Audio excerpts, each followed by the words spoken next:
Hi guys, எல்லாருமே எப்படி இருக்கீங்க?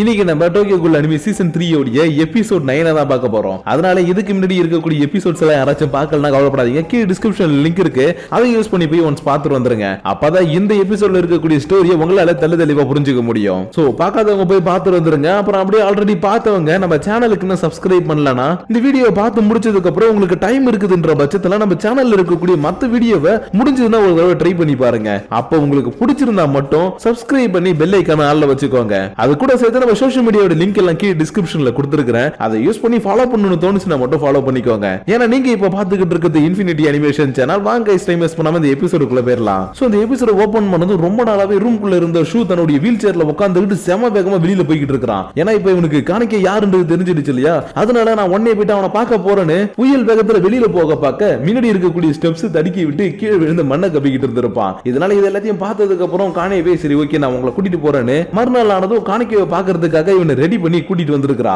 ஆனா அவன் பக்கத்துல போக கூடாதுன்னு சொல்லிட்டா. ஏன்னா அவன் ஒரு இன்வெஸ்டிகேட்டர் இல்லையா? அதனால இவன் பக்கத்துல போய் இவன் ஒரு கோல் தெரிஞ்சிருச்சுன்னா போட்டு தள்ளிடுவான்றதுனால நம்ம அங்க போக வேணாம் மாஸ்டர்னு சொல்லிக்கிட்டு கீழே பார்த்தா அவனுக்கு காணும் எங்கடான்னு பார்த்தா ஐசி தன்னுடைய டீம் கூட நடந்து வரத பார்த்துட்டு காணிக்கைன்னு கத்திக்கிட்டே அவனை நோக்கி ஓடி போய்கிட்டு இருக்கான். ஆனா எப்படி வீல் சேர்ல இருந்து கீழே விழுந்து மண்ணை கவனானோ அதே மாதிரி இந்த இடத்துல கால் லைட்டா தடுக்கி விட்டு கீழே விழ இவனை எங்கேயோ பார்த்த மாதிரி இருக்கேன்னு ஐசிவுக்கு ஒரு சின்ன விஷயம் ஞாபகம் வருது. ஆனா அடுத்த செகண்டே இவனை பத்தி ஞாபகங்கள் போயிடுச்சு. ஏன்னா அதெல்லாம் தேவையில்லாத ஞாபகங்கள் இவனுடைய மைண்ட் எரேஸ் பண்ணிட்டு போல.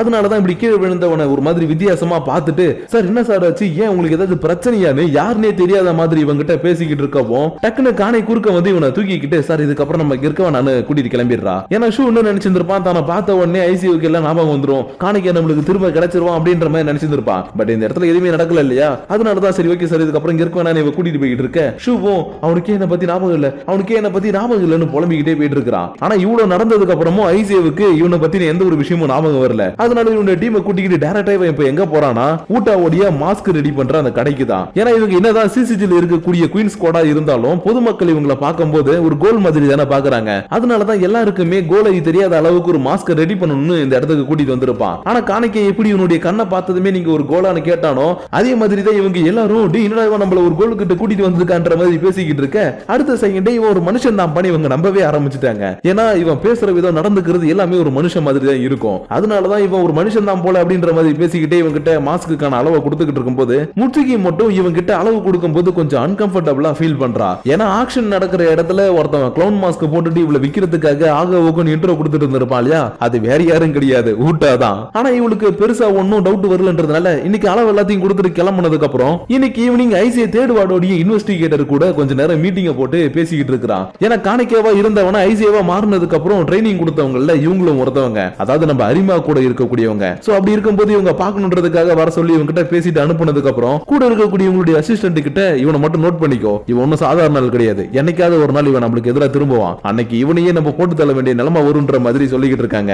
ஏன்னா இவனுக்கு அரிமா கூட சேர்ந்து இவங்க ட்ரைனிங் கொடுத்துட்டு இருக்கும்போது ஒரு நாள் இவனுடைய அன்கண்ட்ரோல் ஸ்டேஜுக்கு போயிட்டு பக்கத்துல இருந்த எல்லாரையுமே போட்டு தள்ளி இருக்கிறான். அதனாலதான் இவங்க கிட்ட கொஞ்சம் நம்ம ஜாக்கிரதையா தான் இருக்கணும்ன்ற மாதிரி இவங்க சொல்லிக்கிட்டு இருக்க இன்னொரு பக்கம் காணை கிட்ட ஷூ ஓடியாப்பா எனக்கு இப்பதான் கொஞ்சம் சந்தோஷமா இருக்குது, நீ பண்ண இந்த விஷயத்துக்கு ரொம்பவே தேங்க்ஸ்னு இவங்க கிட்ட தேங்க்ஸ் சொல்லிக்கிட்டு இருக்காரு. ஏன்னா இவருடைய பையன் காணிக்கையை பார்த்ததுக்கு அப்புறம் கொஞ்சம் கொஞ்சமா திரும்ப நார்மலா மாற ஆரம்பிச்சிட்டான் இல்லையா? அதனாலதான் இவனுக்கு தேங்க்ஸ் சொன்னது மட்டும் இல்லாம அவனுக்கு இன்னும் கொஞ்சம் பக்கத்துல இருந்து பாத்துக்கோப்பான்னு சொல்லிக்கிட்டு இருக்காரு. ஏன்னா ஐசிஐ போட்டோவை பார்த்ததுக்கே அவன் கிட்ட நான் பேச போறேன்னு அவன் ஒரு இன்வெஸ்டிகேட்டர்னு தெரிஞ்சு அவன் கிட்ட போய் பேச போனான். அதனால இன்னொரு தடவை அந்த மாதிரி நடந்துச்சுன்னா ஷூக்கு ஏதாவது பிரச்சனை வந்தாலும் வந்துடும் இல்லையா? அதனாலதான் நீ பக்கத்திலேயே இருந்து கண்ணுங்கருத்துமா பாத்துக்கோன்ற மாதிரி சொன்னதுக்கு அப்புறம் இவர் இன்னொரு ரூமுக்குள்ள போயிட்டு சீக்கிரட்டா ஒரு வீடியோ ஒன்னு பிளே பண்ணி பாத்துக்கிட்டு இருக்காரு. ஏன்னா ஷூவுக்காக சில ஹியூமன்ஸ் பிடிக்க போன ஒரு கோலை சிசிஜி புடிச்சிட்டாங்க இல்லையா? அந்த கோலை என்ன பண்ணி இருக்கிறாங்க, புடிச்சு போட்டு கொடூரமா சித்திரவதை பண்ணி நீங்க யாரு என்னன்றதெல்லாம் கேட்டு உண்மையை வாங்கி இருக்கிறாங்க. ஆனா அந்த கோல் முழுசா உண்மையை சொல்லல, அதுக்கு பதிலா நாங்க ரோசஸ் ஆர்கனைசேஷன் நாங்க இங்க இருக்கிறோம் அங்க இருக்கிறோம்னு மாத்தி லொகேஷனை சொல்லி இருக்கு போல.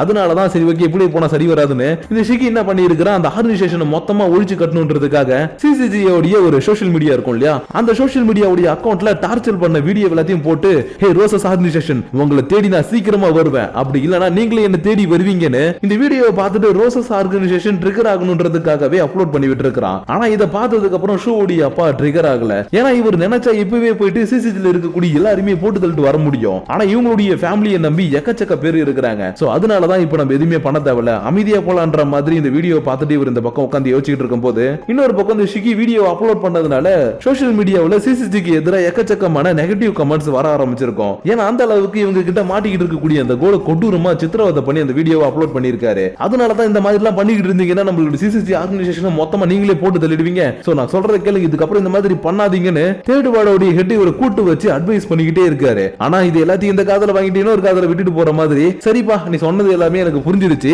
இருந்தாலும் எனக்கு இன்னொரு கோலை டார்ச்சர் பண்ண வேண்டிய வேலை இருக்கு, அதனால வரட்டடா மாப்பிள்ளன்னு இந்த இடத்துல இருந்து திரும்ப ஒரு கோலை டார்ச்சர் பண்றதுக்காக கிளம்பி போக, இன்னொரு பக்கம் மறுநாள் காலையில ஷூ காலையில எழுந்ததுல இருந்து எப்படி நம்ம காணிக்கிட்ட போய் பேசுறது, அவங்க கிட்ட நிறைய விஷயங்களை பேசணும், நான் அதுக்கு தயாராகணும் இதுக்கு தயாராகணும்னு காணிக்கையை பத்தியே பேசிக்கிட்டு இருக்க இவனுடைய சர்வெண்ட் காணியவுக்கு இப்ப என்ன பண்றதுன்னே தெரியல.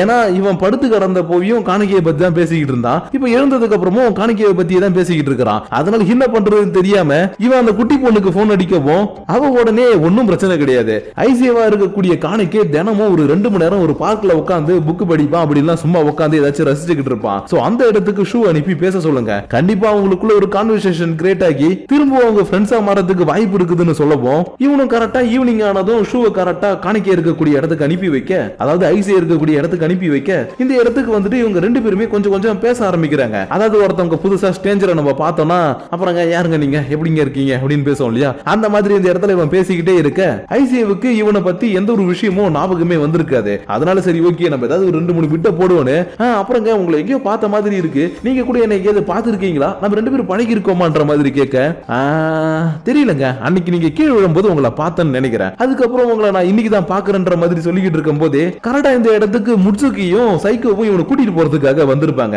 ஏன்னா இன்னைக்கு இவங்களுக்கு ஒரு முக்கியமான வேலை ஒண்ணு வந்திருக்குதான், அதனால இவனை கூட்டிட்டு போறதுக்காக வந்த உடனே சரிங்க உங்க கூட பேசின வரைக்கும் எனக்கு சந்தோஷம், நான் கிளம்ப வேண்டிய நேரம் வந்துருச்சுன்னு இப்ப கூட இவனை பத்தின எந்த ஒரு விஷயமும் ஞாபகம் இல்லாம இவன் கிளம்பி போக ஷூவுக்கு கொஞ்சம் கூட வருத்தமே இல்ல. ஏன்னா எப்படியாச்சும் ஐசியாவுக்கு தன்னை பத்தின ஞாபகங்களை வர வச்சுட்டா போதும், அவன் நம்ம கூட ஜாலியா பேச ஆரம்பிச்சிருவான்னு. ஐசி எங்கெல்லாம் போறானோ அங்கெல்லாம் இவன் மார்வேஷத்துல போயிட்டு அவனை பின்னாடியே ஃபாலோ பண்றது, முன்னாடி நடந்து போறது, இல்ல பக்கத்துல நின்னு பேசுறது, அப்படி இல்லனா நோட்டீஸ் போடுறதுன்னு நிறைய வேலையை பாக்குறான். ஆனா ஒரு நாள் கூட ஐசியாவுக்கு இவனை பத்தின ஞாபகங்கள் வரவே இல்ல. அதனால எதுக்கு ஐசியாவா இருக்கிறவனுக்கு என்னை பத்தி எந்த ஒரு ஞாபகமும் இல்ல, என்னுடைய காணிக்கை எங்க போனான்ற மாதிரி ஒரு பக்கம் உட்காந்து இவன் ஃபீல் பண்ணப்போ, மாஸ்டர் நீங்க எதுக்கும் ஃபீல் பண்ணாதீங்க, அவரு கண்டிப்பா ஒரு நாள் உங்களை தேடி வருவாரு, அது வரைக்கும் இது உங்களை திருப்திப்படுத்தும்னு 2-3 வருஷத்துக்கு முன்னாடி காணிக்கை காணாம போயிட்டான் அப்படின்ற ஒரு நோட்டீஸ் இருக்கும் இல்லையா, அந்த நோட்டீஸ் எடுத்துட்டு வந்து இவன் கிட்ட கொடுக்கப்போ, ஹே இது காணிக்கையுடைய போட்டோ தான், ஆனா இது உனக்கு எப்படி கிடைச்சதுன்னு எனக்கு நல்லாவே தெரியும், ஏன்னா என்னுடைய ஃப்ரெண்ட் ஒருத்தி இருக்கிறா, அவ எனக்கு காணிக்கை இல்லாதப்ப ரொம்பவே சந்தோஷத்தை கொடுத்தா, ஆனா ஒரு கட்டத்துல நான் காணிக்கையை பத்தி யோசிக்க ஆரம்பிச்சதும் அவளை பத்தி நான் யோசிக்கவே இல்லை, ஆனா அவ இன்னமும் என்ன பத்தி யோசிச்சுக்கிட்டு உன்கிட்ட கொடுத்து அனுப்பி இருக்கிறானா, அவளை இப்ப எனக்கு பார்க்கணும்னு தோணுது, ஆனா என்ன பண்றது காணிக்கை என் கண்ணு மீறி இருக்கானேன்ற மாதிரி இவன் ஃபீல் பண்ண, காணிக்கை இதை எல்லாத்தையும் பார்த்துட்டு மாஸ்டர் நீங்க எதுக்கும் கவலைப்படாதீங்க, சீக்கிரமாவே அந்த காணிக்கையை உங்ககிட்ட நான் கொண்டு வந்து சேர்க்கிறேன்னு இன்னைக்கு ஈவினிங் ஆனதும் இவன் ஆக்ஷன்ல ஒரு மாஸ்க் போட்டுட்டு இருந்தா இல்லையா, அந்த மாஸ்க் போட்டுட்டு கரெக்டா ஐசியோட டீமுக்கு முன்னாடி வந்து நிக்க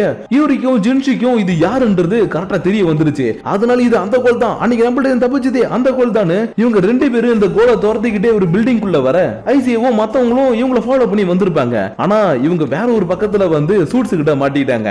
ஆனா இவங்க மாட்டிக்கிட்டத பத்தி கவலைப்படாம சண்டை போட ஆரம்பிக்கவும் இவங்க ஈஸியா நம்மளால சமாளிக்க முடியும்னு ஐசியோக்கு தெரிஞ்சு போயிடுச்சு. அதனால நீங்க எனக்கு ஹெல்ப் பண்ண வேணாம், நீங்க போயிட்டு அவங்க 2 பேருக்கு ஹெல்ப் பண்ணுங்கன்னு முட்சுக்கியும் சைக்கியவும் இந்த இடத்துல அனுப்பி வச்சுட்டு இவன் மட்டும் தனியா இந்த இடத்துல சண்டை போட்டுக்கிட்டு இருக்க, இன்னொரு பக்கம் காணையை துரத்திட்டு போன யூரியும் ஜின்ஷியும் இருக்காங்க இல்லையா, அவங்க 2 பேரும் இந்த தடவை ஒன்னு உயிரோட விட மாட்டோம் உன கண்டிப்பா கொல்லுவன்னு பின்னாடியே துரத்திட்டு வந்து கொடூரமா அட்டாக் பண்ண ஆரம்பிக்கிறாங்க. இருந்தாலும் இதுல ஜின்ஷி மட்டும் தன்னுடைய குயின் கேவை எடுத்து சண்டையே போட மாட்டான், ஏன்னா நட்கிரேக்கருடைய காகுனியை வச்சுதான் என்னுடைய குயின் கே செஞ்சு கொடுத்திருக்காங்க இல்லையா, அதனாலதான் இதை தொட போனாலே அவளுடைய ஞாபகம் தான் வருது, நீ கொஞ்சம் புலம்பிக்கிட்டு உட்கார்ந்துட்டு இருக்க.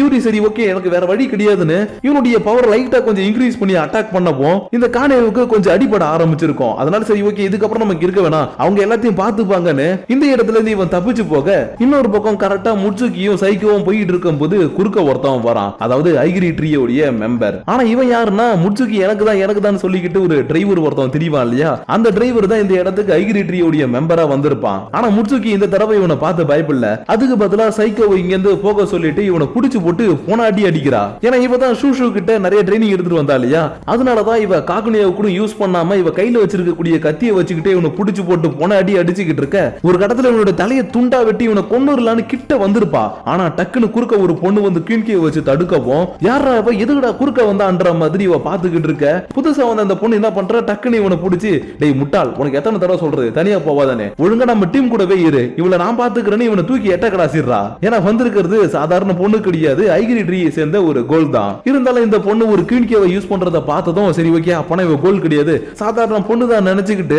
இவனும் கொடூரமா சண்டை போட்டுக்கிட்டே இருக்க ஒரு கட்டத்துல இந்த பொண்ணுடைய கையில இருந்த குயின் கேவை தட்டி விட்டு இருந்திருப்பா. ஆனா இப்படி தட்டி விட்டதுக்கு அப்புறமேட்டு தான் தெரியுது இந்த பொண்ணுக்குள்ளேயும் காகுனி இருக்குதுன்னு. அதனால இவ தன்னுடைய காகுனியை வச்சு ஒரு அட்டாக்க பண்ணிட்டு திரும்பவும் குயின் கேவை எடுத்துட்டு வந்து ஒரு வெட்ட வர இன்னொரு குயின் கேவ் வந்து தடுக்குது. யாரா இந்த தடவைன்னு பார்த்தா தானே அடிச்சு துரத்தி விட்டுட்டு வந்த யூரியும் ஜின்ஷியும் தான். அதனால இப்ப இவனுக்கு ரெண்டு பேருமே இந்த இடத்துக்கு வந்துட்டாங்கன்றது அந்த பொண்ணு பார்த்ததும் சரி ஓகே நீங்க காப்பாத்துறதுக்கு வந்துட்டீங்களா, அதனால இதுக்கப்புறம் எனக்கு இந்த இடத்துல எந்த ஒரு வேலையும் கிடையாது, என்னுடைய வேலையை நான் கரெக்டா செஞ்சு முடிச்சிட்டேன்னு நினைக்கிறேன்னு காணை மாதிரி இந்த பொண்ணு இந்த இடத்துல இருந்து ஓடி போக இப்பதான் இவங்களுக்கு ஒரு விஷயமே புரிய வருது. என்னன்னா இவங்க யாருமே நம்மள அட்டாக் பண்ணணும்னு வரல, ஜஸ்ட் நம்மள ட்ராப் பண்ணி வேற ஒண்ணு செய்யணும்னு நினைக்கிறாங்கன்னு இவங்களை அட்டாக் பண்ண வந்தவங்களுடைய பிளான் எல்லாத்தையுமே புரிஞ்சுக்கிட்டதும் நேரா இவங்க அடிச்சு பிடிச்சி ஐசே கிட்ட வந்து பார்த்தா ஐசேவுக்குமே எதுவுமே ஆகல. ஏன்னா இவன் தான் கொஞ்சம் ஸ்ட்ராங் ஆனவனாச்சே, அதனால இங்க இருந்த எல்லாருமே அசால்ட்டா அடிச்சு பறக்க விட்டுட்டான். இருந்தாலும் இவங்க கூடவே இந்த இடத்துக்குள்ள வந்த சைக்கோவை மட்டும் காணோம். அதனால எங்கடா போனா சைக்கோ எங்கடான்னு தேடும் போதுதான் இன்னொரு பக்கம் சைக்கோவை ஒரு வித்தியாசமான கோல் வந்து புடிச்சு கொல்றதுக்காக வந்திருக்கும். ஆனா அடுத்த செகண்டே இந்த கோல் எட்ட பறந்து போய் விடுது. ஏன்னா இந்த பில்டிங்ல அட்டாக் நடக்குதுன்னு தெரிஞ்சுக்கிட்டு மிஸ்டீரியஸ் பர்சன் இவங்களை காப்பாத்துறதுக்காக வந்திருப்பான். அதனாலதான் மத்தவங்களை இவனால போய் காப்பாற்ற முடியலனாலும் இவளையாச்சும் காப்பாத்திடுவோம்ன்ற மாதிரி இவளை காப்பாத்திட்டு கிளம்பி போக